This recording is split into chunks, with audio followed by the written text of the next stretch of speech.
This poem is called To Hear One Another by L Annie Forrester.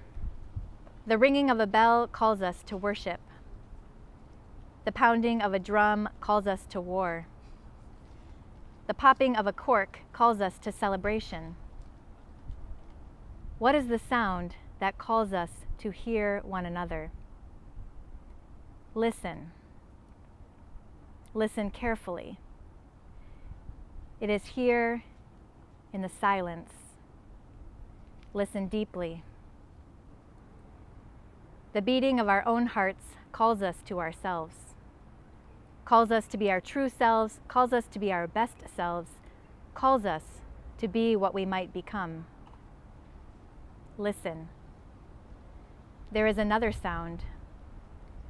The breath of our neighbor calls us outside ourselves, calls us to be companions, calls us to be allies, calls us to be partners. Listen.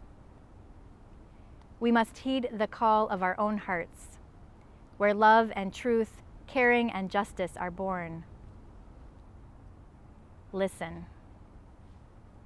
We must heed the call of others to gather together for some great purpose, where passion and fidelity, compassion and equity are nourished.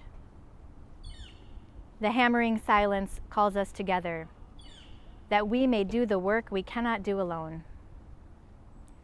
Let us heed the calls that come in the silence, that we may be well and do good in this world together.